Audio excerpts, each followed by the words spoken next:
Hello, you're watching AnewZ Morning from Baku. I'm Bakhtiar Hasanov, and let's see the headlines.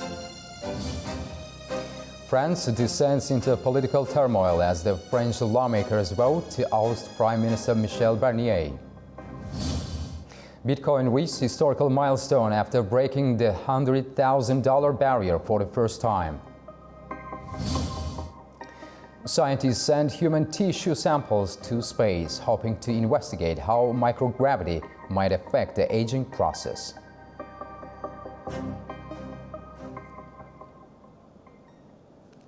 Opposition lawmakers in France have brought down Prime Minister Michel Barnier's government in a historic no-confidence vote on Thursday. This is the first time since 1962 that a French government has lost such a vote. Calls for President Emmanuel Macron's resignation are now growing, deepening the country's political crisis.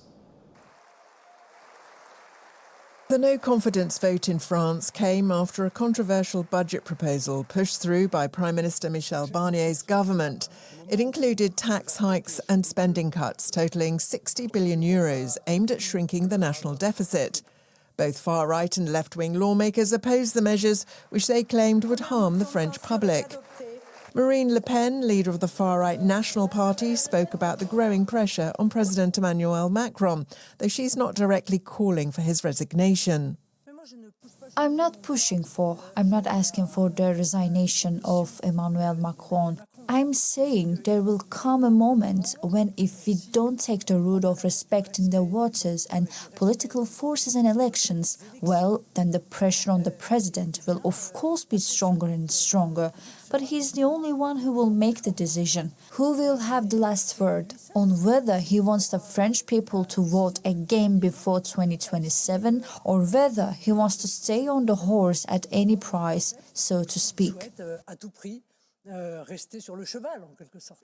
Meanwhile, the left-wing France Unbowed Party is directly demanding Macron's resignation, arguing that his policies have been repeatedly rejected by the public. Today, with no confidence motion in this government, it is Emmanuel Macron's entire politics that has been defeated, one which was defeated 3 times in the results of elections, one which persists in wanting to make the people and the public service pay for policy made for the richest, one which must stop now. And to get out of the impasse in which the president has placed the country, there is only one solution. We now ask Emmanuel Macron to leave. With Barnier's expected resignation, France faces an uncertain future. Without a new parliamentary election until July, the country is in a political paralysis, putting key decisions, including the approval of the 2025 budget, at risk of further delay. So what will happen next in France? President Emmanuel Macron faces crucial negotiations to form a new government with 2 possible scenarios, and another third less likely to happen. France could see several governments fall until the next National Assembly elections, which can't be scheduled before July 2025 at the earliest. Before then, French President Emmanuel Macron has 3 scenarios ahead of him. First, he might attempt to secure a majority by appealing to both Conservative and centre-left MPs, possibly appointing a Prime Minister from those groups. However, moderate left-wing MPs are unlikely to support him, preferring to stick with the new Popular Front alliance, which consists of left-wing parties aiming for progressive reforms. The second scenario sees the new Popular Front, which holds the largest number of MPs, attempting to form a government. However, they lack an outright majority and would need to negotiate with centrist MPs, creating instability and uncertainty. A third less likely scenario would involve Macron reappointing Michel Barnier, asking him to modify the budget to avoid another no-confidence vote. Regardless of the outcome, political instability is expected to persist, with the possibility of multiple governments before the next National Assembly elections in July. Whatever happens, the next government will face significant pressure to reduce France's budget deficit.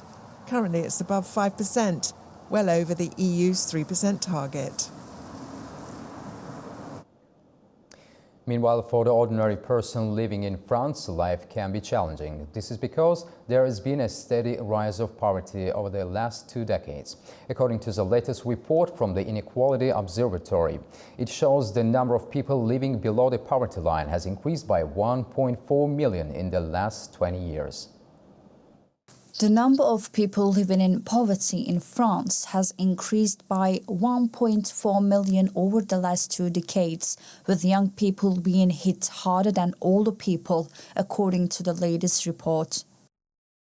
The poverty rate rose from 6.6% in 2002 to 8.1% in 2022, meaning there are now 5.1 million people who are living below the poverty line in the country.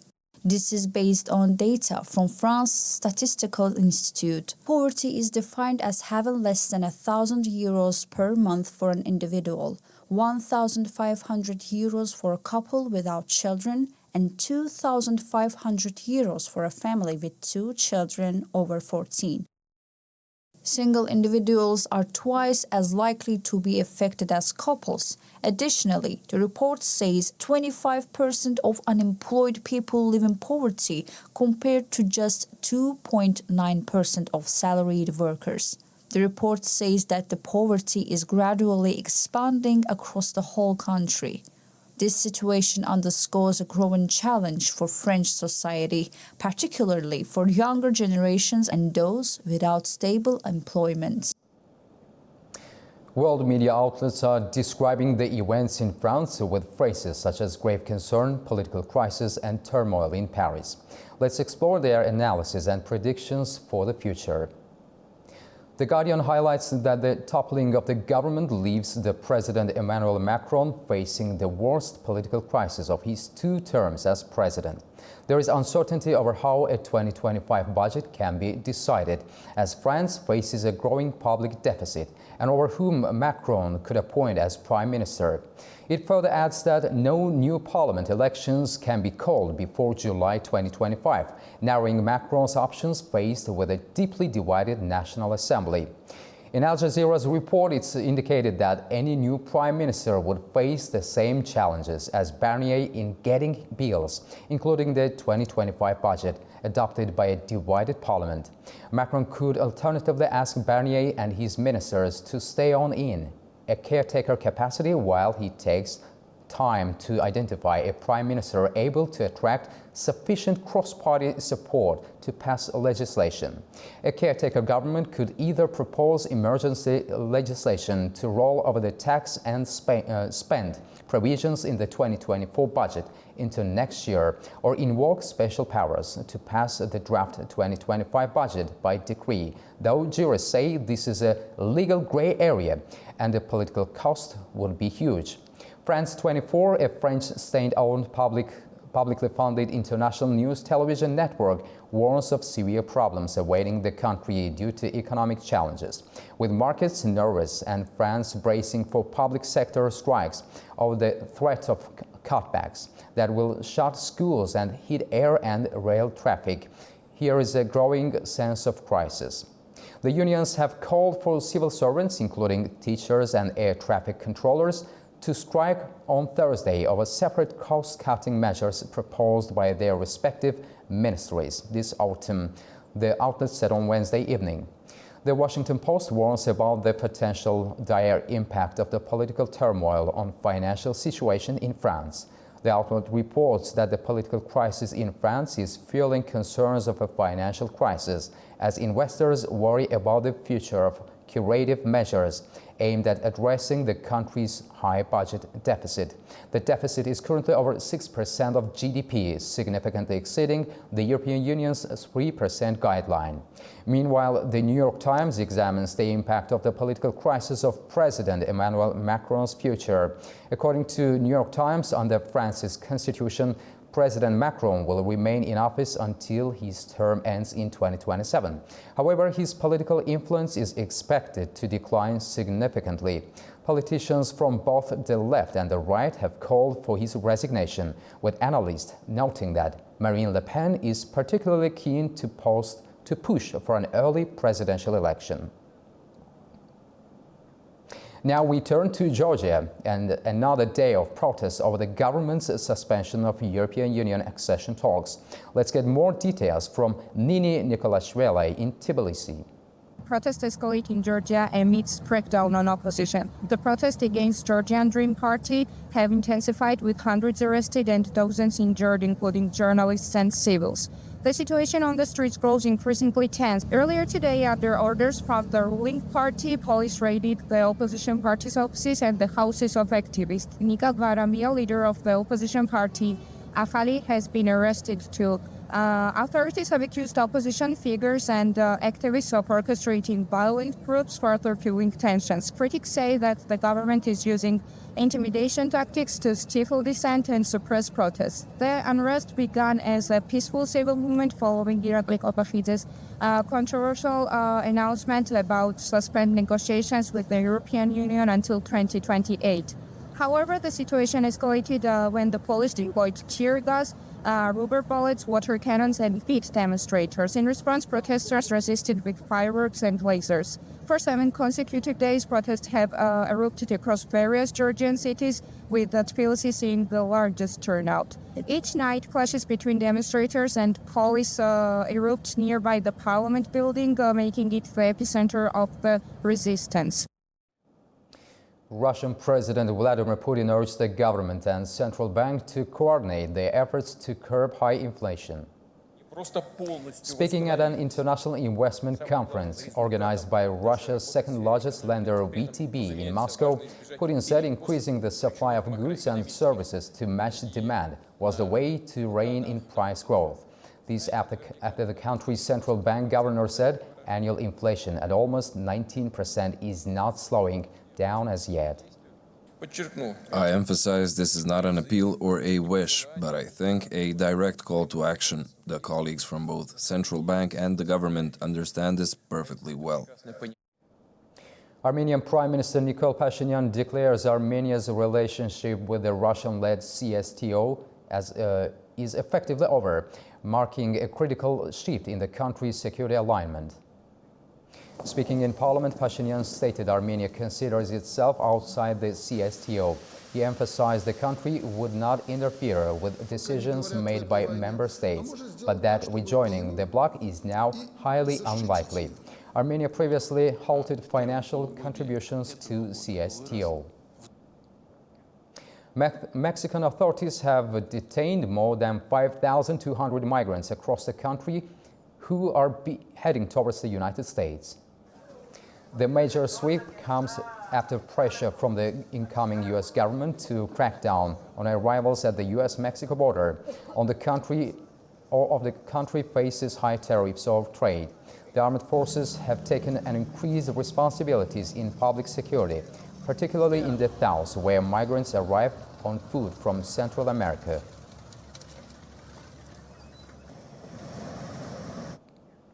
The United Nations sounds the alarm of a serious escalating humanitarian crisis as hospitals struggle to function and civilians bear the brunt of civilian violent casualties in the northwestern part of the country. The United Nations warns that recent attacks in northwest Syria are worsening an already dire situation. It's after rebels ousted Syrian government forces in Aleppo on Friday. The spokesperson for the UN High Commissioner for Human Rights, Jeremy Lawrence, says the impact on civilians is devastating. We are in the process of verifying deadly attacks impacting civilians. For example, on the 29th of November, 4 civilian men were killed, reportedly as a result of multiple ground-based strikes by HTS hitting an area hosting the Aleppo University student dormitories in the Hamdaniya neighbourhood in the western part of the city of Aleppo. According to information gathered by our office, all victims were students of the university, and following that, many other students fled the university complex. The healthcare system is nearing collapse as aid organisations halt activities. Christina Bethk from the World Health Organization in Syria says the strain on hospitals is immense. Insecurity and restrictions on movement have forced around 65 non-governmental organizations that were previously operational in Aleppo and Idlib to suspend their activities. And in many cases, this is leaving health facilities overwhelmed or out of service. That includes one of Idlib's largest hospitals, Bab al-Halwa, and Al-Ghazi Hospital in Aleppo, both of which are reduced to serving emergency cases only and leaving countless patients in limbo.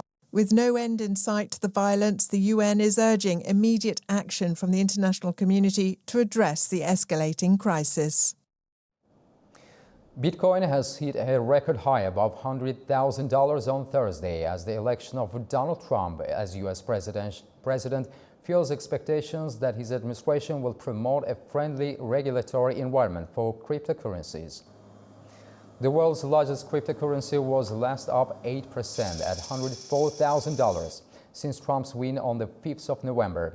The price has surged around 45%, driven by a buying pressure that has poured capital into United States Bitcoin-backed exchange-traded funds. Roughly 3% of the total supply of Bitcoins that will ever exist have been purchased in 2024 by institutional money. Oil prices rose on Thursday ahead of an OPEC Plus meeting later in the day, with investors awaiting a decision on the future supply cuts by the organization.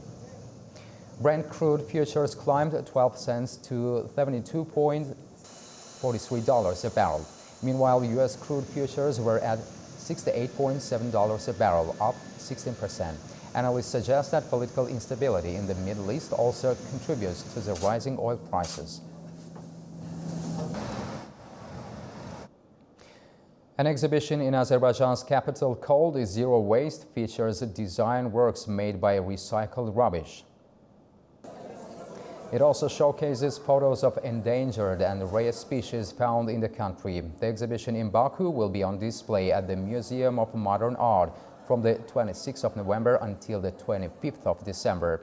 Organizer AnewZ says it's highlighting the negative impacts of human activities and is trying to encourage people to reuse things. Actually, for this year, we're doing the special furniture and to show the people that we do not need a production of something new. We always may choose something from the last years, for example, and just renew it and, of course, use it in our everyday life. We're also doing so many social projects, and one of the most important and crucial projects for us, that's the Eco project that we're doing this project during the 5 years. Does the aging process speed up in space? Oxford Space Innovation Laboratory has sent human tissue samples to the International Space Station to investigate how microgravity might affect the aging process. This might lead to find solutions to age-related diseases. 3, 2, 1. By sending human cells to the space station, Oxford Space Innovation Lab aims to determine whether the aging process speeds up in space and why. Science supplies. Decades of space travel have revealed how microgravity affects the human body, including diminishing bone density and weakening of the immune system. Cells were sent to the International Space Station last month for research. Lead researcher Gad Al-Saleh believes the results could help provide vital information into the aging process. Astronauts suffer from muscle atrophy, a problem with their joint, with their bone, and also with the immune system. When we noticed this, we found that this actually at some point similar to a different age-related disease. And this led us to ask the question if the space might provide us with an accelerating aging model. And if it is the case, that means we can actually be able to study aging very faster, because this has happened in very short time, while aging on Earth needed different years. She's looking at how results could help astronauts and also the elderly population on Earth. My interest most likely really the people who live on Earth, or the majority, because we know that we have more elder population, and most of them suffer from these different age-related disease. So I really focus to help people on Earth, but at the same time, would definitely help the astronaut not to age faster and maybe to treat all this disorder that they have during their mission in the International Space Station. Specifically, as you mentioned, now we're gonna think later on to go to Mars and Moon and investigate the space more. She's able to follow the experiments at the space station from Earth. With 8.2 billion people on this planet right now, this research is fast becoming a vital study for not only astronauts, but for the world. That's all we have for this hour. You can also get latest news and headlines around the clock on our website, that is AnewZ.tv. Thank you for watching, and also we wish you a good day ahead.